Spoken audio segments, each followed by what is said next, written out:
Side, ball one, and wait a minute, there's an animal loose.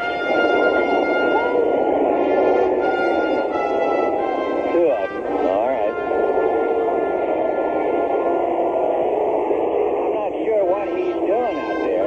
It looks like he's going to burn a flag, and Rick Monday runs and takes it away from him. And so Monday, I think a guy was going to set fire to the American flag. Can you imagine that? 30 years later, I could not tell you immediately what was on my mind, except what they were doing was wrong. As far as I'm concerned, it was wrong in 1976. It's wrong today, what they were trying to do. The first match was struck, and as it was put to the flag, the wind blew it out, and I'm still running at them.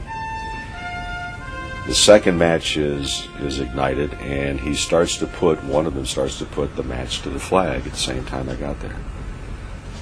I do know that I thought about maybe bowling them over, but now I can get the flag before maybe the match can get there. So I reached down, picked it up, still on the run. And the first thing that came to mind, I mean, you could smell the lighter fluid. That's how much they doused it. And it was soaking wet. You could feel the coldness of this lighter fluid. They said, well, is it on fire? Well, obviously it was not on fire. Thank goodness it was not on fire. People don't notice, but he beat me to the flag. I was coaching third base at that time. And I saw Rick Monday start running from center field over to left. I didn't know what it was, but as soon as I saw him stop, I took off and I ran out there. Tommy Lasorda, remember, was the third base coach at the time for the Dodgers. It was the year before he became the manager, the year before I came to the Dodgers. Tommy ran past me yelling about every expletive a longshoreman has ever uttered in trying to get to the guys. I gave the flag to Doug Rauh, who's a left-handed pitcher for the Dodgers, who came out of their third base dugout, and I gave him the flag. I turned around, the guys are being escorted off the field by members of the security team, and also Duke, the head groundskeeper, was with them too, and he had one of them by the arm, and they escorted them off the field. And it was a very quiet moment. There was a smattering of applause as they got these two guys off the field, then it got quiet again. And if memory serves correctly, from one part of the stadium, I don't know where, and then from another part, and then from another part, and then kind of collectively, people began to sing God Bless America. Don't know where it came from. It was a very heroic move on his part in a situation that could have easily just let go. The flag could have easily just burned there until a couple of ushers came out. But Rick acted, and I think we're all very, very happy that he did.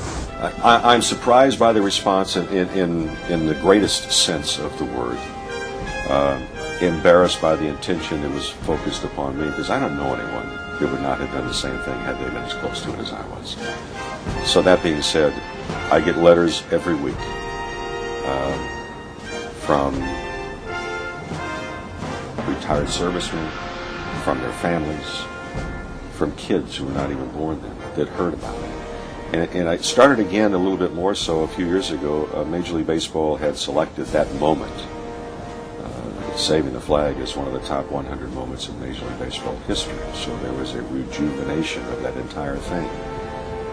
And from time to time, people ask, well, are you upset because you spent 19 seasons in the major leagues and you're known for primarily stopping two people from burning the flag?